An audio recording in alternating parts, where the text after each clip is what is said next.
Hola, damas y caballeros. Hello, everybody, and welcome in. This is FST Fantasy Sports. Today, I'm sorry, the wrong button was pushed. I'm Matt Striker. This is Joe Pisapia, and it is FST. I am having a great time. It's time to talk some football, but before we do that, just really quickly, a reset at the top. Check your phones. Make sure you're following along at SportsGrid, at SportsGrid TV. Those are social media handles, especially now ahead of the game. A lot of people are heading into their football mindset. Joe, the Fantasy Black Book is out. On behalf of everyone, thank you so much for providing that for us. But I think it's very important to make sure that everything is in order. All your tabs are set. Make sure you're following along because now's the time to prepare. We're going to spend a good amount of time talking some deep, rich football talk that we're going to want to bring forward again closer to the season. What's up? Yeah, and if you want to win your fantasy football league, I'm just telling you, go out there on Amazon, go get your Black Book 2024. Definitely. It's out there. Get the relative position value, look at the ecosystem, look at the incredible work by Derek Brown, who, if you watch this show, he's been on with us every single Sunday here in the NFL season last year. Andrew Erickson from Fantasy Pros, myself, some great contributors to it. So it'll really get you ready to go if you're dynasty leagues, if you're in your redraft leagues, doesn't matter. It's all out there. Specific draft strategies. Again, you get a lot of this stuff, Matt, when it comes to the fantasy football coverage. It's very generic, and we don't like that. We don't like generic coverage. We want specific stuff. How do I win my league in my PPR league? How do I win my Superflex league this year? And every year it's going to be different because the player pool is different. And this year with the news, who knows what the player pool is going to look like when it comes to the San Francisco 49ers, because Brandon Ayuk is scheduled to meet with the team on Monday. Now, I think they're going to work things out personally. I think that's what's going to happen. And then that means some other domino is going to fall. So if Brandon Ayuk is the guy that gets paid, and I think it's Deebo Samuel who might be the guy who's out of town, in which case, what's the domino effect of that? Ricky Pearsall at the end of best ball drafts becomes very intriguing because that's a guy that could get elevated. He was drafted early by the 49ers. Whenever you get an early draft capital guy in a first round, it's a wide receiver in an offense that you covet, that's a good offensive ecosystem, then you want to be having shares of that. So keep a close eye on this one. Deebo Samuel might not be a 49er if Brandon Ayuk is. There's only so much room for everybody at the table. That's what the salary cap is now. I know they've expanded the salary cap this year. Still, I don't know if everybody can sleep under the same tent. But Ayuk is one of these players, Matt, when you do the deeper dive, right now he's going at wide receiver 15.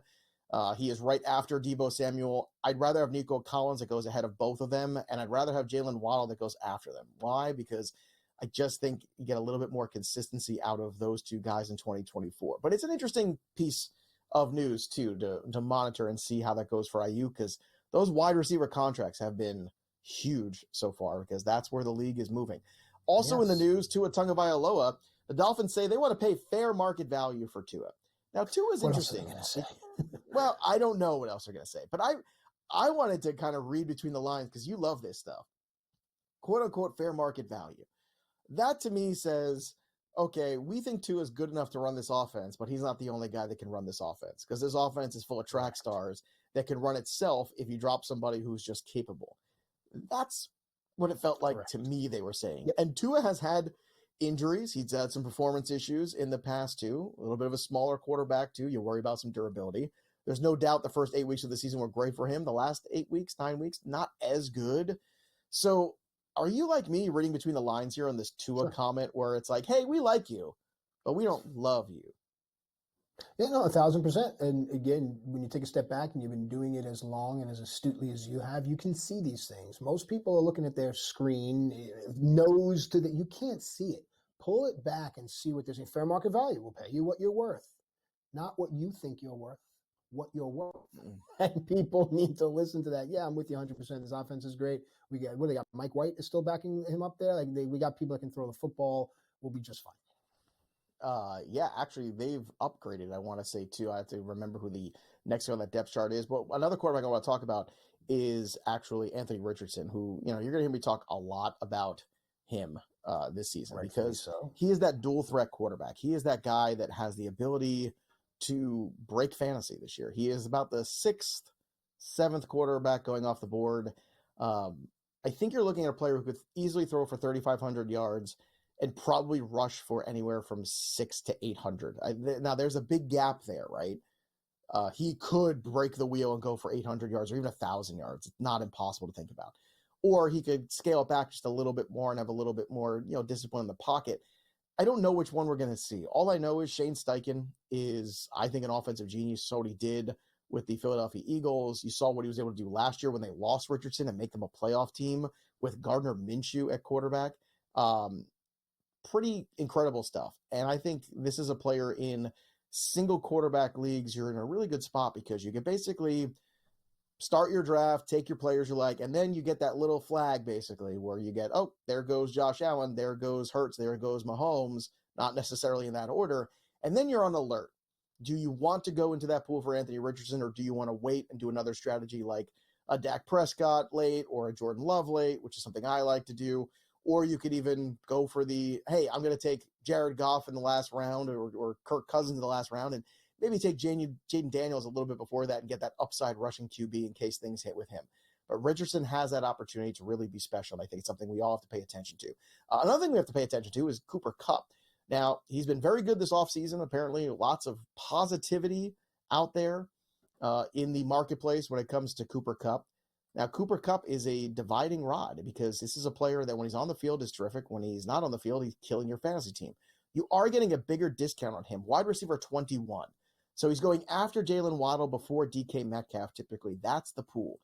But where are you at, Matt, when it comes to a player like Cooper Kupp? A couple of years ago, the best fantasy wide receiver on the planet. Now a little bit removed from that, and Puka Nacua in town. Do you think you're getting enough discount on Cooper Kupp where you are excited about drafting him, or is it not enough and you like him more as a wide receiver 3? That is, I think, the big question you're asking yourself. And I think that when you are looking at Cooper Kupp in 2024, I'm looking at a player that if you go wide receiver early and you have, let's say, the first 3 rounds, you're getting wide receiver, and Cooper Kupp is your 3rd guy, I love that scenario. If Cooper Kupp is your 2, I think you're just a little bit more concerned about the health and a little bit more concerned about the value. That's something to pay attention to. But there's no doubt he is going to be one of these lottery tickets. I also wonder, as we get closer and closer to the actual NFL season starting and drafts get hotter and hotter, and he looks good and healthy, does that ADP start to tick up? If it does, then I'm probably out. But if it stays in that low 20s, I'm intrigued, especially if you're doing that early wide receiver build. That early wide receiver build, to me, is the way to go, or the hero RB strategy. If you can start off with a Jonathan Taylor or Saquon Barkley or Bijan Robinson, you're in a good spot there, and then just pound that wide receiver market. Why? Because that's where the NFL is at. Follow the money. Follow the contracts. That's what you want to do. Also getting a contract this week, Ramondre Stevenson getting paid, which tells you a lot about what this new regime is going to do offensively. Last year, a disappointing year for Ramondre Stevenson. We hope they can get back to the guy we saw 2 years ago who was catching almost 70 footballs, scoring touchdowns, and going for over 1,000 yards on the ground. If so, Ramondre Stevenson around RB20 is going to be a huge value in drafts this year. We're going to talk a lot about value in drafts. We're going to talk a lot this hour about some of the teams in the NFL too, and about the previews we've got going on, getting everybody up to speed with some of the new faces in new places. Also, we're going to take a look this hour at the NFL market in terms of who's going to lead the league in passing touchdowns, rushing, passing yards. What does that mean in fantasy? When Vegas sets these odds, they have projections in mind, and it's something to keep in mind too, because the ADP is a value on some of these players. We're going to talk about how that cross-section between Vegas and fantasy football impacts your fantasy bottom line. So get ready, boys and girls. It's going to be a fun hour of fantasy football talk here. So if you're doing best ball leagues, dynasty leagues, whatever it might be, we're going to have you ready and prepared all offseason long. So we're going to hit a quick break. When we come back, we're going to take a look at the team previews, and we're going to start at the top of the letters with Arizona, a team that could be sneaky good in 2024.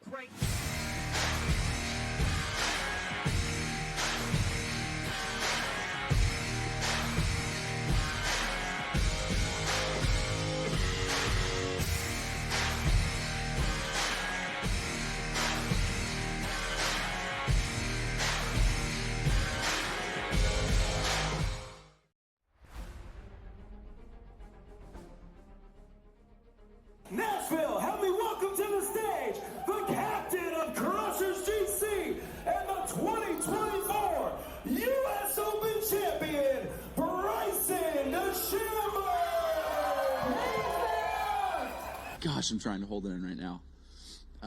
The support's been overwhelming. Tickets for Nashville this week are nearly sold out.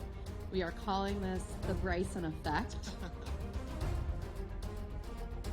I mean, with how much support we have out here, and it's just the start, that's a testament to what Live Golf is and what the Crushers are doing, what our team's doing, and what we're trying to do for Nashville and places all across the globe. So super excited for the future of Live.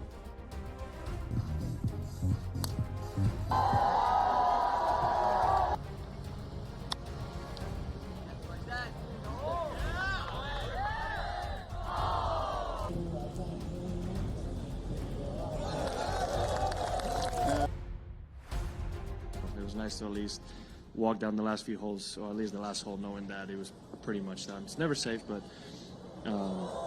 very proud of everybody, and of course Tiro. I mean, what a week to get his first win in a few years and win by 6 in an absolutely dominant performance the way he did. It was absolutely incredible, so I couldn't be happier for him.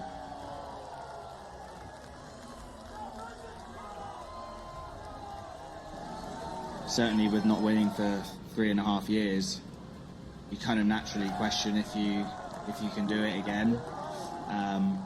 So I'm just proud of myself to be able to get through that and play the way I did.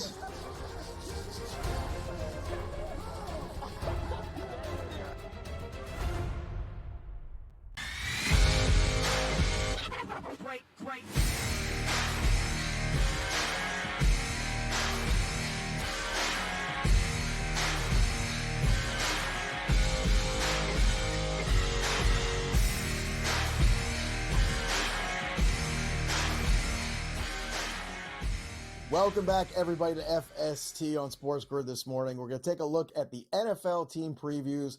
I'm going to start at the top of the list with the Arizona Cardinals, a team that has not been great, still doesn't have the best offensive line, nor the best defense.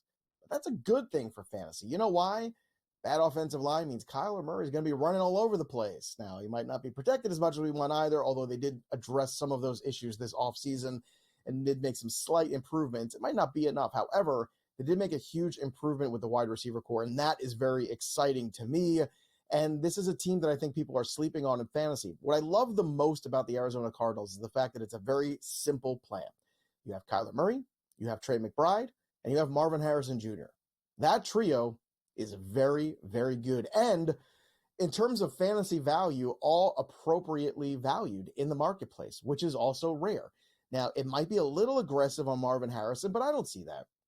I know he's going as early as wide receiver 10 in some drafts, and that's okay with me because this is a player that I think has possibly 160 targets in front of him this year, could catch 100-plus balls, could easily have 1,300 or even 1,400 yards receiving and double-digit touchdowns. That's the upside of Harrison.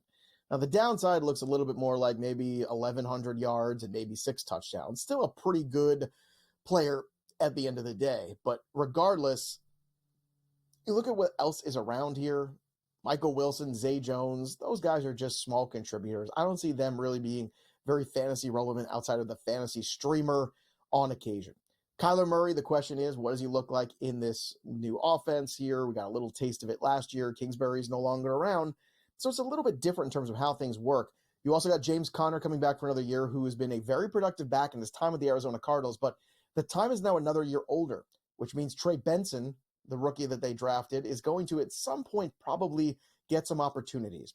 That's probably going to be later in the season, or unless, God forbid, an injury happens to James Conner. So when you're looking at the Cardinals right now, the guy that really is interesting to me besides the Harrison investment, which is expensive, Matt, when you're looking at Trey McBride, that's the guy to me that I think carries a lot of upside at that tight end position. Yeah, absolutely, especially considering how this offense is going to gel. And you and I have talked about it, how the tight end position is really starting to grow and starting to change. Tight ends are being paid the way running backs want to be paid, and there's a reason. So, yeah, I like that you're highlighting McBride here and what it can mean to this team overall. I'd like to throw those projections back up for a second, too, because I think these projections are low. And I know 83 catches, people say, well, I don't know, 83 catches seems like a lot for a tight end. Not in an offense that's bereft of other people worthy for targets. 849 yards, I think that's an incredible number for a tight end, just generally speaking. I think he can go over this as well. I think he's somewhere in the 950 range potentially. And Trey McBride had a phenomenal college career. I think people forget how good he was in college because the career started a little slow because he played for the Arizona Cardinals with backup quarterbacks playing. Now he's got that opportunity this year to really sort of blossom. We saw the beginning of the breakout. You saw he could handle the target share.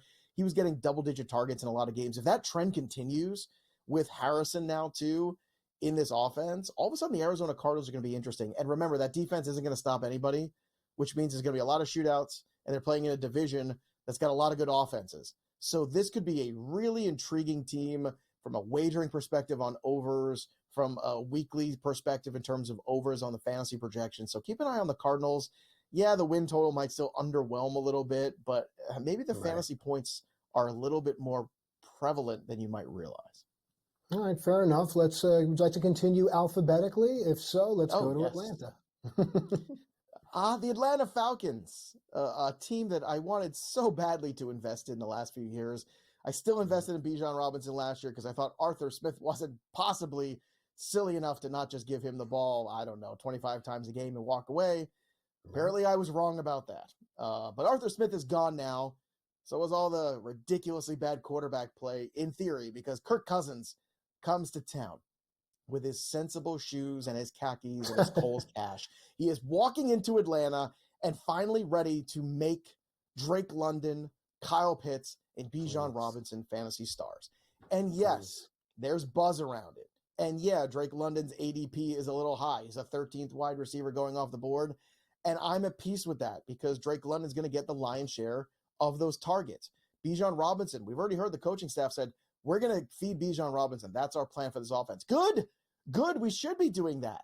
And if you think that Kirk Cousins can't make Kyle Pitts a star, you're wrong. Take a look at what happened just the last 2 years with TJ Hawkinson in Minnesota. TJ Hawkinson was a fantasy rock star. And I think Kyle Pitts already year over year, that value's held.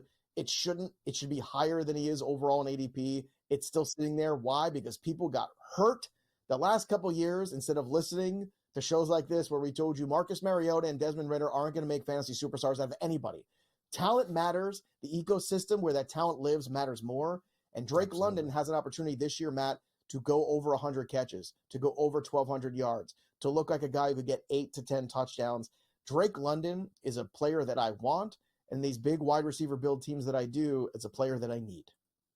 So let me ask you now, before we zoom in on a player you really want to focus upon here, as a manager that drafted Darnell Mooney several times over the last few seasons and constantly regretted it, should I go back to that well? Do you think there's anything there? I don't. I know Mooney and Rondale Moore are out there, just kind of like we discussed earlier with Arizona. I think those guys maybe have some fill-in moments. To me, it's a very simple funnel. And that's what I like about both of these teams. It's Drake London, Kyle Pitts. It's Marvin Harrison Jr. and Trey McBride. You know where the ball's going to. Take advantage of that. And then Bijan Robinson, who is going to be a very special player. Look, you already saw glimpses of it in year one. He is a player that the more you give him the football, the better he is. And a lot of big-time running backs are like that. They like to get into a rhythm and a feel. And I feel like every time he got into one, next thing you know, Tyler Algier would be getting 3 carries. And it drove me crazy all year to watch. I don't think that's going to happen in 24. You see the projections for him, well over 200 attempts, over 1,000 rushing yards. I think he could have over 500 receiving yards this year. He's a very good receiving back. This is a player that's going to have double-digit combined touchdowns. I think 1,500 all-purpose yards. I think Bijan Robinson is going to return his first-round draft value. I really do. When we return, we're going to take a look at another team, a team that went to the playoffs last year, but from a fantasy perspective, sometimes was a bit of a headache. What do they look like in 2024? We'll talk about the Baltimore Ravens. We return right here on FST. Don't go anywhere. We'll be right back on SportsGrid right after this.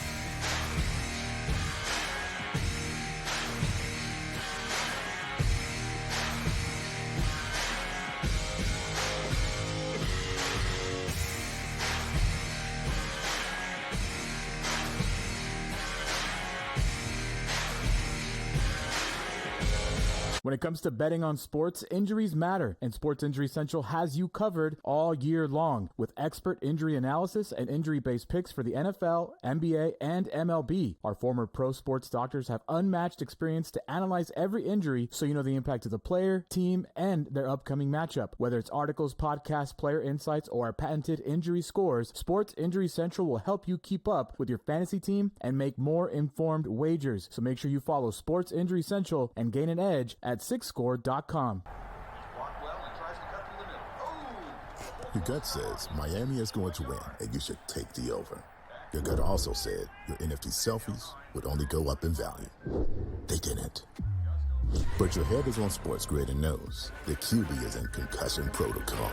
The backup has a 45 QBR against the zone coverage. The New York D has the most sacks in the league. So yeah, trust your head. It's smarter to be on SportsGrid. Anyone that's been to a sporting event, the atmosphere before a game, I think Game Time Decisions has that same exact atmosphere. This is our arena.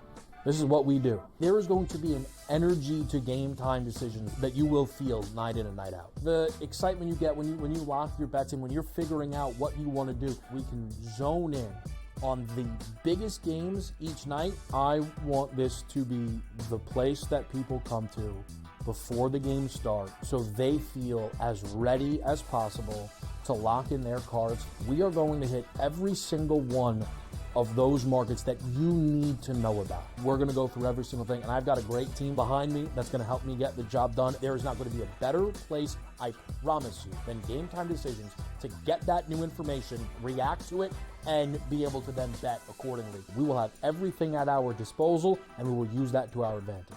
I'm Kevin Walsh. Tune into Game Time Decisions from 6 to 8 p.m. Eastern.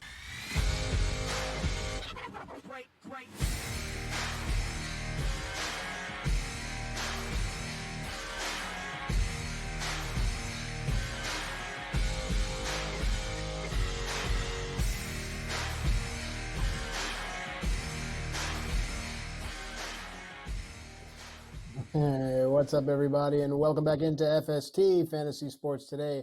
Matt Striker, Joe Pisapia with you here, giving you everything you need in order to dominate. We're talking football now. We're giving you some team previews, and what I love is we actually have the author of the Fantasy Black Book giving the previews. I mean, you're not going to get that really anywhere else, or at least have someone like me asking these kind of questions. So we're going alphabetically. We've done Arizona. We've done Atlanta. We've highlighted a player on each team. So let's continue with the Baltimore Ravens. Now, I'm excited for one player in particular, for his season-long play, for his wagering, his props. I mean, I'm just so excited for the new environment for Derrick Henry. But talk to me about the Baltimore Ravens overall first. You and me both. Right. Derrick Henry last year still had a great rushing season, despite the fact he played on the Tennessee Titans, who could not move a chain if their life depended on it. Oh, the offense was terrible. Now he's going to a team that ran the football more than any other team, more successfully than any other team. That's right, the Baltimore Ravens. It's a great opportunity for Derrick Henry. And it's funny, Matt, because in PPR leagues, you see people are kind of fading Derrick Henry. It's like, oh, Derrick Henry's been around forever. Oh, he's 30. Look, Derrick Henry's the 10th running back off the board. Yes, please. Like, what are we doing here? I just don't understand this. You know, Kyren Williams had a great season last year. I understand that. But Derrick Henry is closer to Josh Jacobs than he is to Christian McCaffrey in the current ADP. It makes my head hurt. And I know he is not an all-purpose running back. He's not going to go out there and catch 70 balls. That's not Derrick Henry's game. But is he a guy who could maybe score 15 touchdowns? Yes. Yards are yards. Touchdowns are touchdowns. And every single year, Lamar Jackson gets thinner and thinner and has a little bit less goal line equity. And you know what? Derrick Henry has a ton of it in this offense, the way it's structured. Keaton Mitchell is behind him as the backup. It doesn't matter. It's all going to Derrick Henry this year. Derrick Henry has a great opportunity to show everybody and remind everybody that he can be that dude. The last guy to lead the league in rushing at this age was Barry Sanders at 29. He's going to the Hall of Fame. Guess what? So is Derrick Henry someday. So there's a great opportunity here for Derrick Henry to remind everybody how good he is. And I think also take a little bit of pressure off Lamar Jackson. Now, Lamar Jackson actually coming off a year where he had his best passing season, arguably statistically. The most passing yards of his career, which is around 3,600 mark. He still did not lose any of that rushing equity that we like so much about him as a fantasy quarterback too. 821 yards rushing last year. That's more than the previous 2 years. So he finished as QB4. My only problem with Lamar Jackson is this. If you can draft Anthony Richardson a round or 2 rounds later, yes, it's a little risky, but are you basically getting the same kind of player? I think the answer statistically is yes. And I think Richardson might have more rushing touchdown equity than Lamar Jackson does in 2024 with the way the Ravens are structured with Derrick Henry there. And with, again, the size of Lamar Jackson. Every year he comes in lighter and lighter, and we keep looking around going, all right, well, how does that affect this game? It's not that it has me concerned. It just means to me, when we get to the goal line, I don't know if Lamar Jackson is the guy that I want. Is he still going to score some rushing touchdowns? Of course he is. Is he going to have 13 or 15? Probably not. The other thing to look at, too, is this wide receiver core, which I love Zay Flowers. I think you saw moments of Zay Flowers last year. I still think Zay Flowers is more of a really good number 2 or 1A. I don't think he's a dominant guy. We shall see. Rashad Bateman's never on the field. Devontae Walker, not where I want to go. Once again, the number 1 target guy is probably going to be Mark Andrews in this offense. But, Matt, that's where I struggle, too, because Mark Andrews is another guy that had some injury issues. Trey McBride, Dalton Kincaid, Kyle Pitts, all good values on that tight end board in that similar sort of ADP. So I don't know. Do I want to reach necessarily for Mark Andrews when I can wait and get Dalton Kincaid or Kyle Pitts? I think I want to wait on the younger guy. But, Matt, what do you think? Do you think Mark Andrews is a guy that you just go right back down to the well and just trust that he's been the favorite target of Lamar Jackson for these many years? He's been the favorite target, but Lamar Jackson's never had Derrick Henry. It changes the entire offense. And you were talking about those goal line plays and things like that. Teams are really going to have to plan now, not just for Lamar, but for Derrick Henry as well, and Mark Andrews. So I think inside of the red zone, a guy like Mark Andrews, if you open up your fantasy black book on him and you look at the projections, you can see that there could be some value there if he slips to you at the right place. Joe? Yeah, he missed a few games in 2022, missed plenty of games last year in 2023, played just 10 games. That's what hurts you the most, when you get a player that's missing significant time. And can they afford to have Mark Andrews out? The answer is probably no. The Baltimore Ravens, again, Derrick Henry, huge value. Zay Flowers, intriguing. Lamar Jackson, I think I might just want to wait for Richardson instead and pay a little bit less price. But when we come back, we're going to take a look at some of the season leaders in the NFL in Vegas terms and what it means for fantasy. We'll be right back.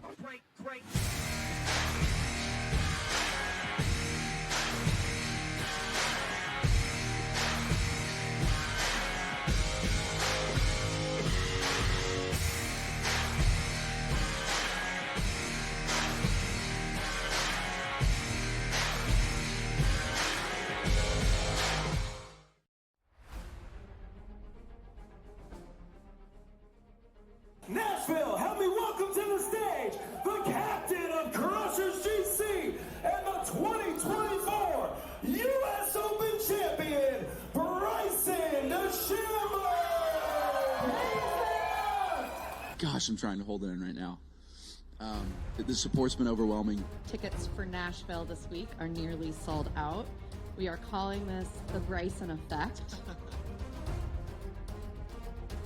I mean, with how much support we have out here, and it's just the start, that's a testament to what Live Golf is and what the Crushers are doing, what our team's doing, and what we're trying to do for Nashville and places all across the globe. So super excited for the future of Live.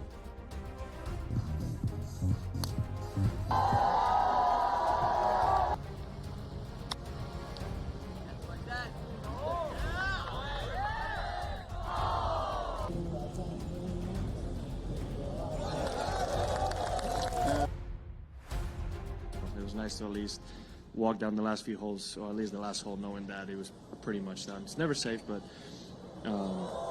very proud of everybody, and of course Tiro. I mean, what a week to get his first win in a few years and win by 6 in an absolutely dominant performance the way he did. It was absolutely incredible, so I couldn't be happier for him.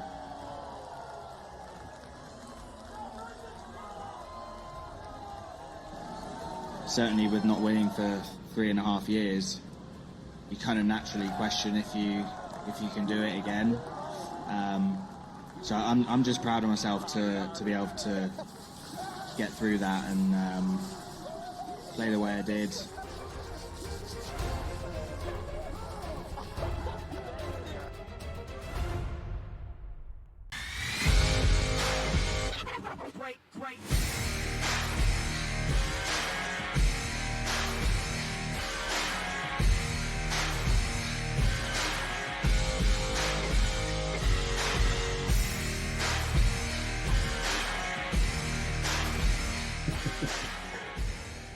Okay, welcome back into FST Fantasy Sports today. Matt and Joe with you here, giving you everything you need in order to dominate, in addition to a fantastic crew behind the glass. Just a tip of the cap to everyone that makes this network go.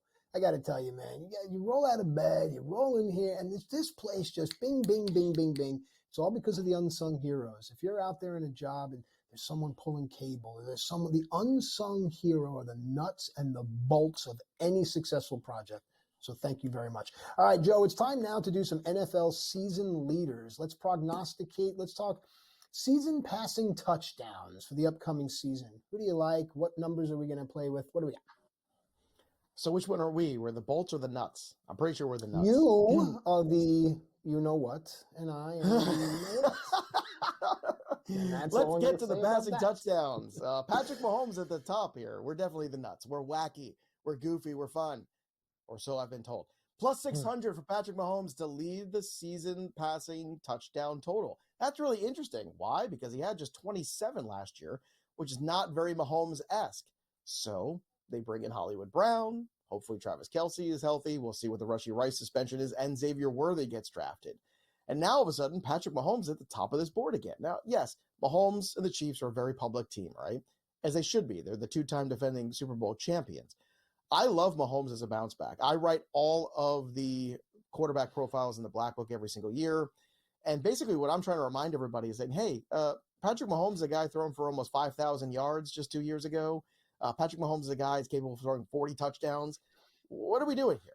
We're all of a sudden putting him way down this ADP trough. I think it's crazy. I have Mahomes actually as my number one quarterback on the board this year because I do think he's going to have a fantastic season. And I do believe that the Chiefs know exactly what kind of history they're chasing, and I think they're motivated for it. They want that three-peat. They want that thing that the Patriots couldn't quite pull off.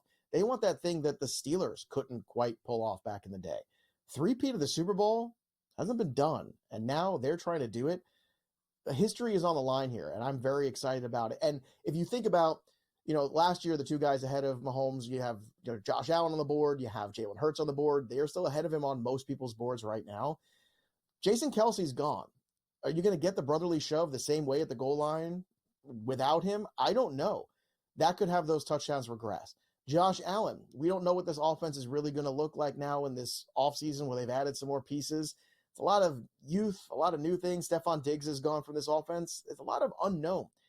Mahomes, his situation got better. They replaced guys like Kadarius Toney and replaced guys on the depth chart like Sky Moore with far better talent, in my opinion. So it's going to be a really interesting year. The other interesting takeaway, the number 2 guy on this board is Dak Prescott, who actually had 36 touchdowns last year, led the league. Do we think that the Cowboys are not going to be exactly where they were last year, where in terms of they're just going to throw the football all day long? Are we going to hand the ball off, 300 times to Zeke Elliott? No. Rico Dowdle is going to be that guy? Probably not. So Dak Prescott is the 9th or sometimes 10th quarterback going off the board. If you want to wait on quarterback, you could very well get a huge value with Dak Prescott. As long as you're not a Cowboy fan who hates Dak Prescott just because you're always frustrated how the playoffs go, take that personal side out of it. This is business. They're telling you Prescott's going to be up towards the 30-plus touchdown mark. That's good enough for me as a late-round QB. So don't forget about Prescott either. A really interesting piece of Vegas logic here that you should put into your fantasy mind. All right. Good job, as always, by you, Joe. And it's a good conversation to have. Let's actually take this conversation and open it up a little bit. So we're talking about passing touchdowns. Let's talk passing yards here, because I think there are far more names and far more opportunity for profit here. So where do you want to start? Well, last year, Tua Tagovailoa still led the league, but unfortunately, it's not necessarily because Tua Tagovailoa was the best passer in football. It's because, when you can throw the ball to Tyreek Hill and Jalen Waddle and Devon Achane, you're going to get a lot of yards after catch, a lot of yak in there. Mahomes at the top at plus 650. You have CJ Stroud at plus 750. Tua's on this board at plus 1,000. Same with Dak, and then Joe Burrow at plus 11. Burrow's an interesting one if he's healthy, because he's got Chase, he's got Higgins, he's got Jermaine Burton too, who is not to be overlooked. That guy is a stud. A little bit of maturity issues, but still a stud. Another dark horse for this one too is Jared Goff, who was actually number 2 last year with 45.75. So believe it or not, Jared Goff this year, his schedule is another one where you look at, he's only playing, I think, 3 games outside all year. Right, the rest of the games are in domes. We talk about how good he is inside, the indoor cat that Jared Goff is. he's an intriguing one, another later QB that you could pick up. Brock Purdy is interesting, but I don't think good enough here on this list. But the other guy, too, is Jordan Love, who's a dark horse for this one, too, because Jordan Love is another one of my favorite late-round QBs to go after. You saw how good he was down the stretch. If you get Christian Watson on the field, he is by far the most talented wide receiver in that group. All of a sudden now, you've got a real offense to be worried about. So you've got Watson, you've got Reed, you got Dobbs, you got three capable guys, but Watson's really that game-breaker, game-changing guy. Jordan Love could be on that pace too. He had a terrific second half if he can build on it. But at the end of the day, let's not forget about Patrick Mahomes. Patrick Mahomes is still that dude. I don't understand the lack of memory people have about Patrick Mahomes. Matt, last year, 4,183. The year before, 5,250 yards. The year before that, 4,800 yards. Patrick Mahomes is still not good, great. So he is being discounted in the marketplace, and you should take advantage of it in fantasy and in wagering. All right, let's stay in the realm of passing yards, but let's put the filter onto rookies, guys in their first season. Let's have that conversation now. Who stands out? Well, Caleb Williams right now is at the top of pretty much every rookie board, right? He was the number one overall pick, so that's how it's going to be. And you can make a case of why he's minus money on this board at minus 115 because he's got Keenan Allen, and he's got DJ Moore and Rome Odunze, and he's got a good opportunity. He's also playing in Chicago, a place where it's a little tougher to throw the football than it is Southern California. Just want to say that. I want to say that out loud, and I want to say it again for everybody to hear, because I'm not sold that he should be minus money for this award. Favorite, yes. Minus, that I'm not so sure about. Now, Jaden Daniels is intriguing, too. He's got some capable guys around him on that depth chart. You've got Terry McLaurin, who's a true number one, in my opinion. You've also got the opportunity to get guys like Austin Eckler work. You want to talk about yards after catch? Eckler, if he's healthy enough, can be a huge asset there for him. Ben Sinnott, a tight end prospect I like a lot, who could emerge into this offense eventually. So the Commanders are intriguing here. Bo Nix, I don't understand, except from the cumulative volume of being probably the week one starter at plus 480. J.J. McCarthy plus 750. Again, I don't see him starting week one. I do think Drake May is going to get every opportunity to start week one. And I know it's not a very exciting Patriots offense, but it wouldn't surprise me at the end of the day if maybe Drake May, the more pocket passer, yeah, he's got some good moves. Yeah, he's nimble in the pocket, but he's not the rusher that Jaden Daniels is. And he's not quite as maneuverable as Caleb Williams is.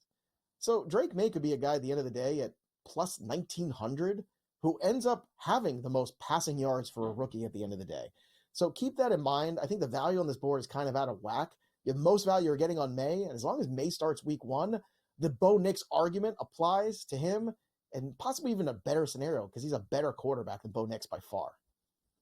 Wow. Joe, you're on a roll. Let's keep it going with the time that we have left. Let's talk rushing yards outside of the obvious names. Anyone stand out?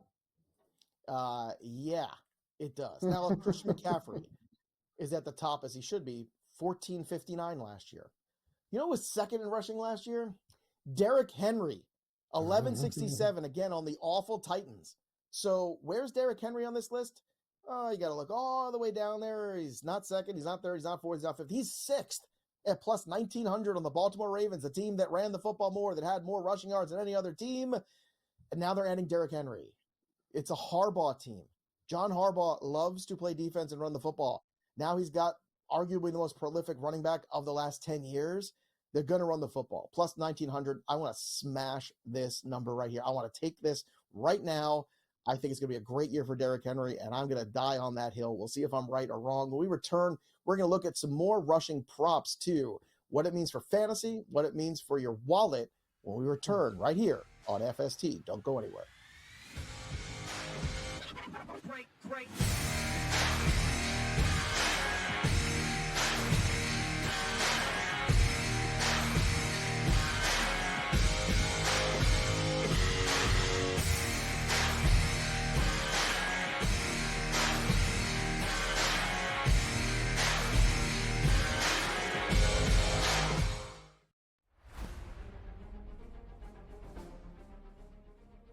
Nashville, help me welcome to the stage the captain of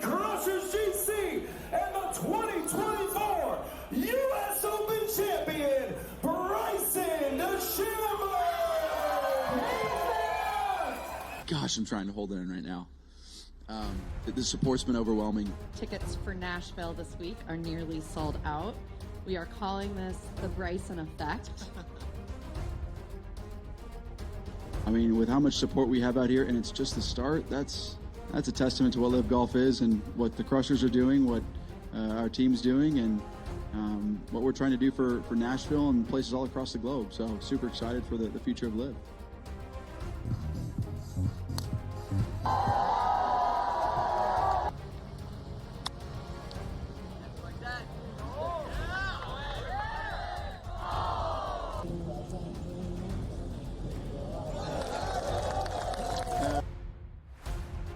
It was nice to at least walk down the last few holes, or at least the last hole, knowing that it was pretty much done. It's never safe, but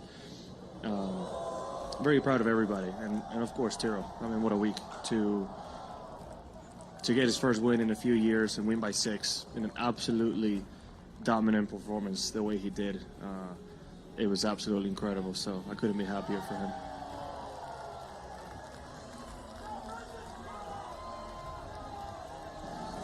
Certainly with not winning for 3.5 years, you kind of naturally question if you can do it again. So I'm just proud of myself to be able to get through that and play the way I did.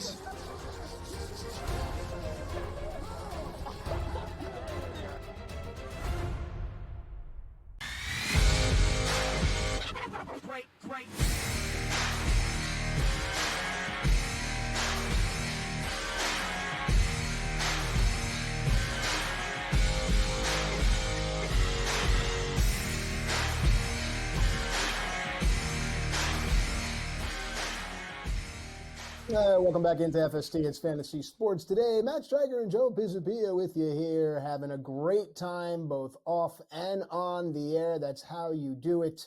One of my favorite lines from a movie is from The Birdcage. Many of you may remember it's La Cage aux Folles. When I believe Nathan Lane turns to Robin Williams and says, "Regret is a terrible thing, Armand, a terrible thing." And he is not wrong. It is time now for the NFL rushing props. Now, we don't want to have regret when we think a player is this and they turn out to be that. That's why Joe is here. Joe, you are the Nathan Lane to my Robin Williams. I'll take that. Starina. I'll take that. How about those Dolphins, Matt? It's one of my all-time favorite movies. It's such a good movie. How do you feel about that loss? I don't know. I'm hurt, dismayed, bewildered. Bewildered. Is that right? Is that right? I don't know. I just don't know. And every time I watch that, the older I get, the more impressed I am with the Robin Williams performance in that movie. He was a treasure. Like, I mean, just the little nuances in that performance there. A guy who could do, the amazing stuff like Fisher King and do amazing work, like Mrs. Doubtfire, make you laugh, and then do a performance like that that's got all these other things wrapped into it. It's just Robin Williams. Yeah. Gone too soon. Just a treasure.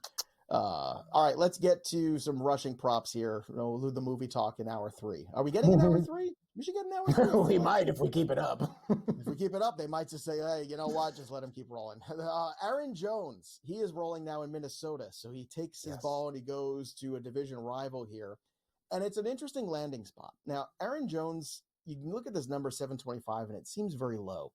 And I think it is. You're getting minus 112 on this. Now, Aaron Jones, just for kind of a recap of 2023, started up great week 1, basically hurt all year, came on at the end, and it was great in the playoffs.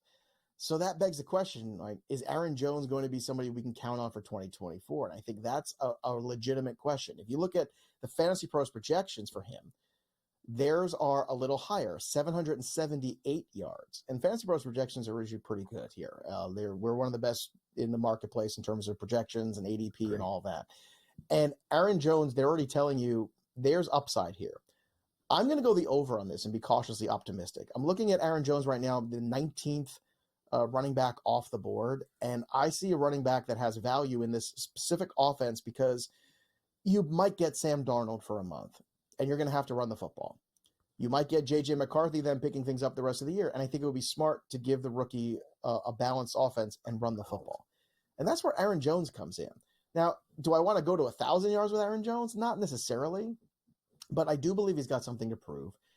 I saw enough last year when he was healthy that things looked really good for Aaron Jones. And Aaron Jones, is a player that I think for a very long time we've been way too low on. And every year I always would come around and say, hey, every year this guy basically rushes for 1,000 yards. And I don't understand why there isn't more opportunity for Aaron Jones to get a little bit more love from the fantasy community. He has finished as an RB1 in 1, 2, 3, 4 of the last 5 years. So yeah, it was a down year. Yes, he's a little bit older. I get it. Yeah, he's 29. I don't love investing in 29-year-old running backs, but can he get over 725 yards? I think the answer is yes. I'm not going to go to 1,000. Not going to go to 900. 725.5. Yeah, give me the over on that one, Matt. All right, and it's just a sound effect, but there's a reason that dogs bark, and a lot of people realize, especially as wagering, and there it is again. Good job, whomever's on the 1s and 2s, because everyone knows that when you lay on those dogs and you find that good number, you can really pad your wallet. Let's talk Bijan Robinson now. His number sits at 925.5. Which way are you leaning? Smashing the over. 925.5 is a joke. He is going to get 1,000 yards this year easily. And I don't care about Tyler Algier. I know this coaching staff that's coming in. They know what they have. Arthur Smith might not have known, but this coaching staff knows. They know what Bijan Robinson is and what he could be. Last year, a disappointing year at 976. So you're telling me that he's going to be worse than last year? That's what you're telling me with this number. No. You look at the Fantasy Pros projections for him, he's at 1034 on the rushing side. Yeah, that sounds a little bit more like it. I think there's room for even more than that. So this might be one of the best you're getting. At minus 108, I'm taking this one to the bank. He is right now a top 5 overall fantasy player, theoretically, which you see in ADP. You think a top 5 fantasy player is going to have less than 1,000 rushing yards as a running back in 2024? This is crazy, and this number is available in most marketplaces. Take it and run before it catches up. It is easy money over 925.5 for Bijan Robinson in the rushing. Love it. Let's move on now to another player that is projected to go over 1,000 yards, and I think it has a lot to do with the amazing, wonderful, upstanding human being that is his quarterback. Now, Joe, I know you will echo this as one of your all-time favorite people on God's green earth, but the quarterback is not what we're talking about. We're talking about this running back. Let's go to the Jets. No, you're right. We're not talking about Tyrod Taylor, a lovely man who has been a journeyman for many years, and he's gone to so many different spots, and he's always stepped up and performed. He has had weird injuries, right? That's what we're talking about. Breece Hall is the running back we're talking about. You better don't bring a knife to a gunfight with me. I'm from Brooklyn. All right. I wasn't trying to fight. Why is it always such a way with you? 1025.5. So 1,025.5 for Breece Hall. Now, last year, as you mentioned, they did not have Aaron Rodgers, so he failed to scratch 1,000 yards, but he certainly showed you he has that ability. Fantasy Pros projections are under this number right now. Now, this is the first one where it's under. So if anything, I might lean towards the under too. There was enormous regression from Aaron Rodgers a few years ago with the Green Bay Packers. I know, because again, I do the quarterback write-ups every single year, and he was a big red flag warning sign when he went to the Jets last year. Now, I'm not saying he can't be better than what they had last year. It'd be hard not to be, as long as he's healthy enough to be on the field. But at 40, it's harder to stay on the field. You know, I mean, you and I wake up and things hurt. We don't know why, let alone go to play NFL football. So Breece Hall, look, more than anything, I'll probably stay away from this. I think it's close. And sure, there's a range of outcome where you can go way over it. But until the Jets offense shows me otherwise, I'm going to just stay away from this one or maybe lean towards the under on the 1025 on Breece Hall. All right. With the time that we have left, I'm going to set you loose. Christian McCaffrey, 30 seconds. What do you think? I think this number is really good. 1,125.5. I think this is, again, right around that mark. So this is another stay away from me. Christian McCaffrey's been terrific. He's gone over this number easily last year. But I do think you want to dial him back a little bit considering the workload that he had in 2023 into 2024. We come back. More rushing props here for the King when we return.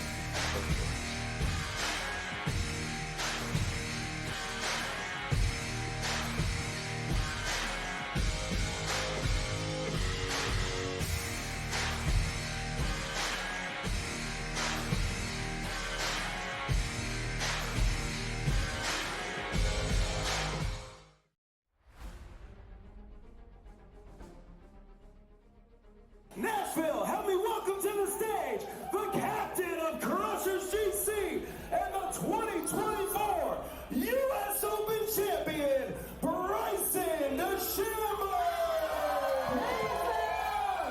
Gosh, I'm trying to hold it in right now. The support's been overwhelming. Tickets for Nashville this week are nearly sold out. We are calling this the Bryson effect. I mean, with how much support we have out here, and it's just the start, that's a testament to what Live Golf is and what the Crushers are doing, what our team's doing, and what we're trying to do for Nashville and places all across the globe. So super excited for the future of Live.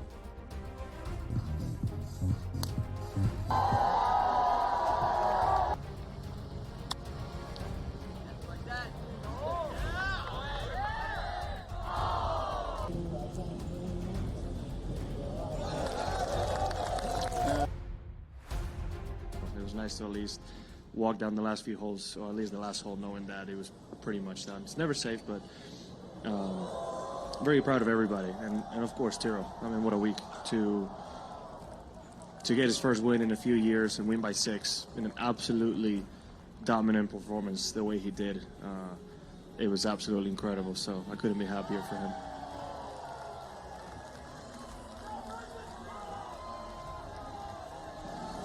Certainly with not winning for 3.5 years, you kind of naturally question if you can do it again. So I'm just proud of myself to be able to get through that and play the way I did.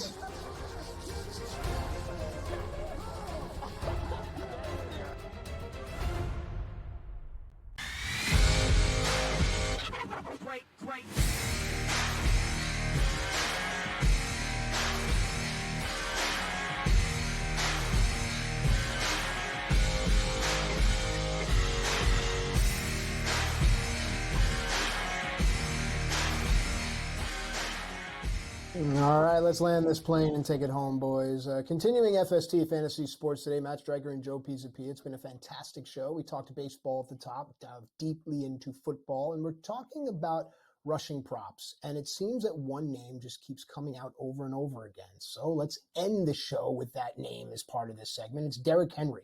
His number sits at 925.5, and I'm trying not to laugh as I say it because I'm, air quotes, a professional. But, Joe, I'm running to the phone now as you talk to late. He's going to blow this away, no? Matt, I just don't get it. 925. Okay. So the last time, like, I was scared I'm just going to there recap. I'm going to go backwards from last year. 1167, 1538, 937, where he only played 8 games that year. Right. 8 games, and he had 937 yards. Year before that, 2027, 1540, 1049. So you have to go back to 2017 when he was still kind of working in a dual backfield at the time. This is crazy. Go over this. He's going to get 1,000 yards. I understand he's 30. I get that. He is built different. He is not the same as other running backs. He's Derrick Henry. He's the king for a reason. Go over this number 925.5, and don't sleep on him in your fantasy drafts. Alvin Kamara, another tricky one here. It's 650.5. This is a total where I like what you're getting on Alvin Kamara. I'm curious to see. I'm going to wait on this one. And my curiosity is, how much is Kendre Miller working in this backfield? Year 2 running backs sometimes get a little bit more play. Kendre Miller was hurt a lot last year. Does he get a little bit more in this season? If so, that could hurt the 650 number. So right now, that's a stay away from me. And the last one is a fun one. It's Devon Achane. Now, Achane is a very explosive, fun player. 775.5, right? That's what you're getting. Now, just for context, last year he went over this number and he only played 11 games. So the only way he doesn't get this is if he has a season-ending injury. To me, that's and you're basically, Vegas is telling you here with this number 2 things. Number one, I think they're telling you, hey, Devon Achane is a tenuous piece because we don't know if he's going to make it through a whole season. We don't know if that frame and that size is enough. Yeah, it's a fun offense. Yeah, he's explosive. Now, to me, he plays 10 games. He smashes this number. He's going to absolutely, there's no way he's not going to smash this number, even at 10 games. So it also has to tell you where that injury is. But the other thing is telling you that I think is really intriguing is they might be saying, hey, at number 9 overall in the running back board, the 9th running back off the board, maybe that's not the best investment for Devon Achane. Yeah, it's a sexy pick. Yeah, the Dolphins are fun. But at 10 is Derrick Henry. And I put these guys in the same segment because I wanted to make that point. You can take all the upside and all that plus side and all that Devon Achane and the sexy Miami Dolphins offense at that frame who might not make it through 17 games, or you can take Derrick Henry, who probably is going to make it through those 16 games. And even if he underperforms a little bit, he's probably still going to have 1,100 rushing yards and probably going to have 10 touchdowns. Now, which do you want on your team when you're spending early round draft capital? Matt, I pose that question to you because my answer is Derrick Henry. Oh, you stole my thunder, but now we can stretch our legs out. A couple of minutes left here before the other side. Yeah, man, Derrick Henry is just so exciting to me. Just for the fact of who he is as an athlete. Also now putting him into a different offensive ecosystem, and you write about it in the Black Book. It's almost impossible to ignore the potential that Derrick Henry brings. And a lot of times people draft on hope, but also we draft on what we know. And the back of Derrick Henry's card shows you what he is. So I'm with you, man. Derrick Henry all day, Joe. Next week, we're going to come back and we're going to continue the team previews. We're going to have the Buffalo Bills, the Carolina Panthers, and the Chicago Bears. A lot of buzz around the Bears, too. A lot of new pieces here. The new franchise quarterback again. We'll have to ask ourselves the question, are we just hyping ourselves up again for no reason? Is Caleb Williams really going to be the fit everybody wants him to be in Chicago? I'm sold on the player, not necessarily sold on the landing spot for the player. That is. Does he have 4,000 yards in him in that building? No, right? In a rookie year, I don't think so. I think what does he have in him? Crazy talk. 35 to 37. 37 would be the ceiling for me with Caleb. But it's amazing. You know, every year we've come here and we look at these, you know, Trevor Lawrence might be a cautionary tale, right? The generational quarterback prospect who can't miss. He didn't land in the best spot, and he's still kind of working the kinks out. You've seen some glimpses of greatness. I would love for Caleb Williams to come and hit the ground running, but the ADP and some of the pieces around it basically are saying he has to do that, not just for him, but for also the good of DJ Moore. We're going to break all that down for you next week, including baseball, too, as we get hotter and hotter into the summer of baseball. I want to thank our whole crew here. Tremendous work from the technical folks here, our producers, our graphics team, everybody top-notch over here at SportsGrid. Stay with us as we continue on this day of sports with us over on SportsGrid. That'll do it for us. But the story of the game goes on. From Matt, I'm Joey P. We'll see you next time, dude.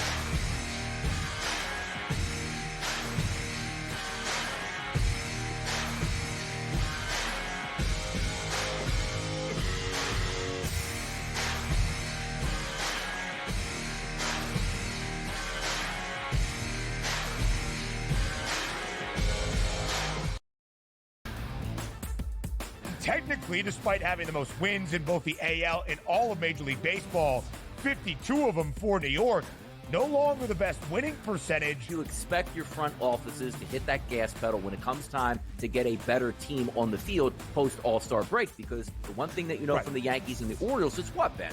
You're going to fight with each other throughout the stretch here, and you want home field advantage. The Early Line, only on SportsGrid. You know, this guy is the mad scientist. I mean, he's all about green density. So in my mind, I feel like he's going to have the green speeds dialed in and the angles he needs to land them and all that sort of stuff. I feel like he's going to be a good spot and playing the course well. And he's going to be hitting less club into a lot of these par threes too. So I just, you know, we're talking about using a live guy. I love Bryson this week. I'm riding with Bryson. Only on SportsGrid. This new sports integrity partnership, Genius Sports, is involved in this. More protection. They said that's going to allow them to beef up their protection and add more integrity monitoring tools to essentially catch bad behavior before it happens. This comes, obviously, after a just ton of scandals we've had across sports betting lately, whether it's the MLB umpire, Pat Hoberg. Newswire, only on SportsGrid.